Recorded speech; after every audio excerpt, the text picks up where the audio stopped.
Today we're discussing Obsidian by Jennifer L. Armentrouut. You've probably heard of this series before. I've heard of it a bajillion times before. People have been telling me to read this for a while now. I finally ordered it on the internet because I decided it's impossible for me to find it at my local Barnes & Noble. It's never there. And oh my god, I enjoyed reading this so much. I had so much fun reading this book. I'm so glad I picked it up.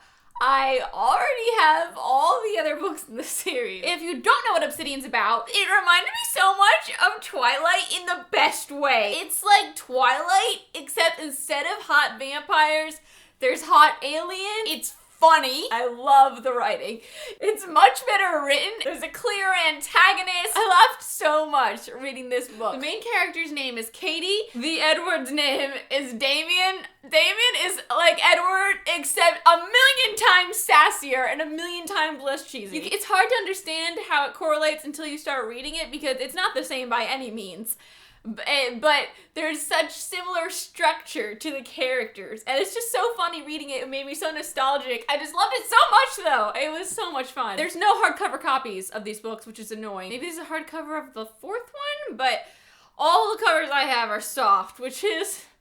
oh, soft covers, why? I'm also watching Teen Wolf right now because so many times I've heard that it's so good. So Derek from Teen Wolf, right? I started reading this like a season into Teen Wolf, and I don't want to picture Damon as Derek, but Derek keeps filling in Damon's shoes because Derek's so like awkward and annoying and mood swingy. And so is Damon in the beginning of this book, or in this book in general. I don't know how he evolves throughout the series, but I want to picture him as someone like Chase Crawford, but Derek keeps popping his face back in, and I'm like, go away, Derek! Stop! But it fits the description so well, it's hard not to. Anyway, I guess that's the non-spoilery section for this book. I highly recommend picking this up. It'll be just so much fun to read. I love when I find a series that's just oodles of fun, and I took my time with this because I've been really busy, and it's just been like the highlight of my getting ready for bedtime time. But you know, when you're winding down at the end of the day, I'm like excited because I finally get to sit down and read some more Obsidian. I would say read this book. I'd give it, I don't know, somewhere in the 90s. I gotta see where it goes. I just really liked it. I kind of feel weird rating it really high because of its weird correlation to Twilight in my brain, but you know what? I love Twilight, so shut up. The only thing that's not great about these, it's one of those series, it's cursed with these ugly cheeseball covers. It's like the Vampire Academy series. Hilarious, so much fun. Actually, that's what I would kind of compare these to. The way it makes you feel when you're reading it, except that it doesn't start off slow. These right into it. You get right into the good stuff. It would be cooler if there was no people on it. Oh, it would be cooler with a black background and one object. We should get the Twilight cover designers to do it.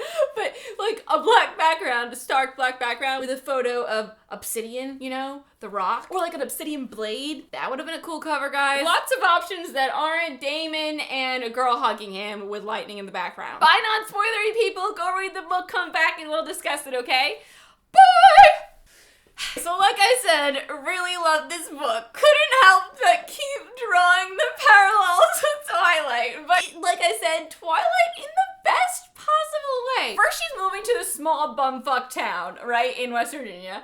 Forks. It had me wondering at times whether this started out as Twilight fanfiction and then molded itself into Obsidian, the Lux novel. Then we have the really hot Damon character who's really standoffish and doesn't want to be with her in the beginning, you know, mood swings! And then we have Alice, who's D, you know, who's BFFs with her really quickly, and she's into fashion, and she's beautiful. And then we learn more about Katie, and she lives with a single parent. She has lots of freedom. She loves books. She's way cooler book person than Bella, though. Bella just, like, reads the classics and sits out in the sun. Katie has her own blog. She's up to date on all the things. She's got new books every week. She's cool. She's one of us. She does book hauls is what it sounds like. It was really, she's cool. Then there's the part where she almost gets hit by a moving vehicle and Damon saves her.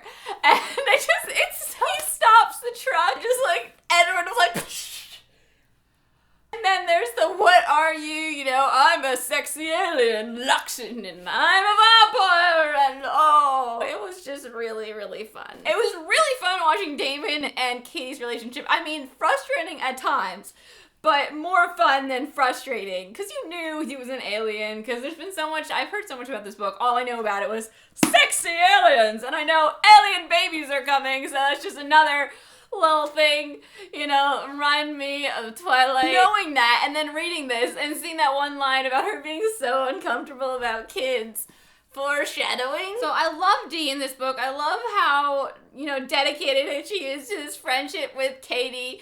You knew Damon was gonna cave and like Katie the whole time, but I love that it's not love yet, it's like, you know, they're just figuring out that they like each other by the end. I mean, we know Damon's new for a while, but he's in denial. His brother, that was an interesting twist. Again, there's this whole, like, alien family living together, extended family living in this one town, just like the Cullens.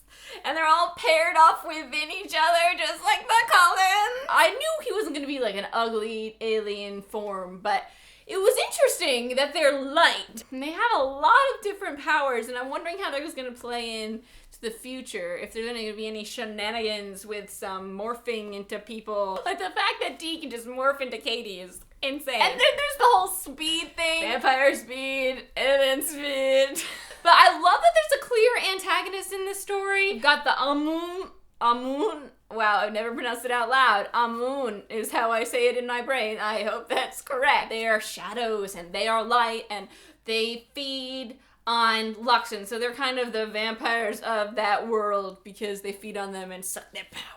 Now, the end of this book was a little confusing, and I'm talking about the end, like the climactic scene. I don't know exactly what Katie did. This is what I picture happening. So they all get flung by the Amun. First Dee, then Katie, then Damon, who lands a foot away from them, right? A bolt of light shoots up through Damon and arches into Dee, and then it shoots into Katie, so there's this big weird arching light, and then Katie like screams, and there's this big lightning flash that comes down from the ceiling, air, sky, and zaps away the Amun. Weird, because Katie's not an alien. Maybe she got some weird mojo when she was making out with Damon, but does some of their essence go into her so she has the power to manipulate some light?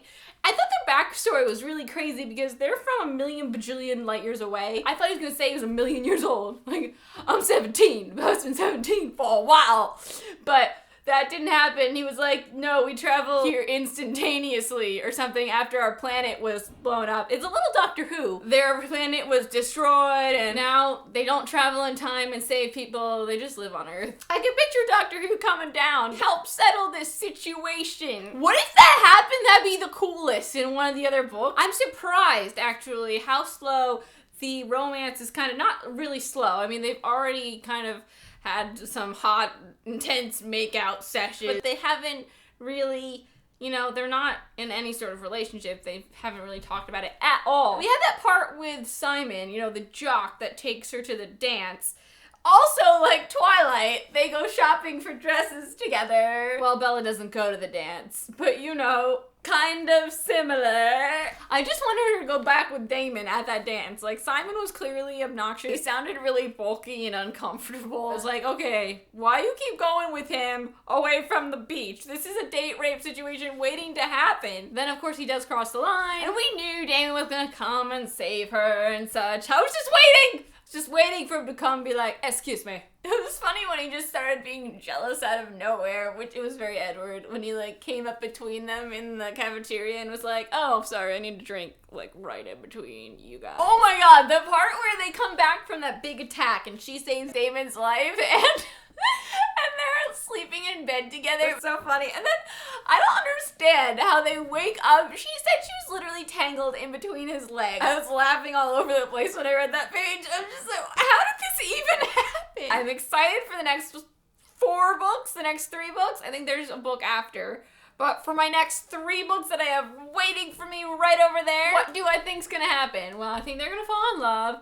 I think The Amun are gonna try to kill them, or the DOD, or whatever the hell, the Dawn. I think Ash is the Rosalie of this book, another parallel. She's so clearly Rosalie. She just wants to protect him, and she likes him, but she's insulted that he likes someone else. The fact that they can just eat and eat and eat and eat and eat. I love that they can do all the human things, but they're just not human. That's always annoyed me about vampires, that they didn't have to shower or pee or eat, and that was just like an annoyance. What, you can't eat with me? You have to go find a human to kill? Like, huh. I love how what leads up to the makeout session is, and we know it's coming, when they're alone together, and he's like, what can we do? It's raining outside, and we have to burn away your brightness. And he's like, we could always have sex. I hear that burns calories. No, never in a million years is that happening, bucko. And then 5 seconds later, all over each other. I wonder if you could be turned into a Luxon. Doubtful. This is not vampirism. They didn't used to be humans. But it feels like she's on that track, doesn't it? They're like connected at the end.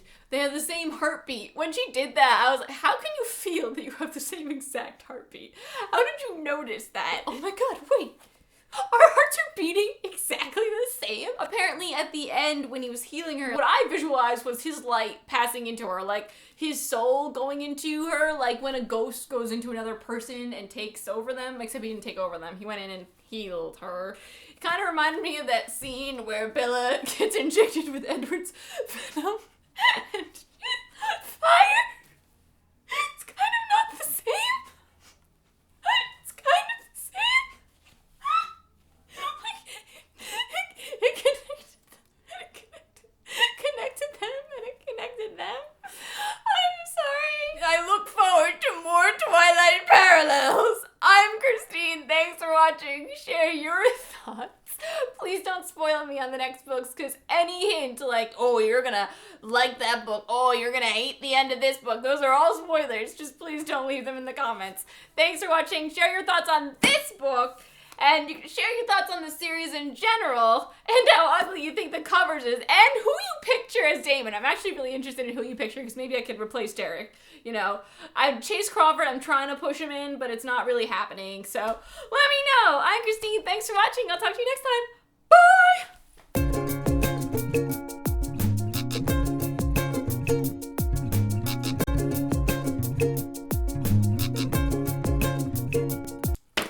Obsidian by Jennifer L. You can't. I'm so excited. I'm reading this book. Oh my god, Boxer, stop!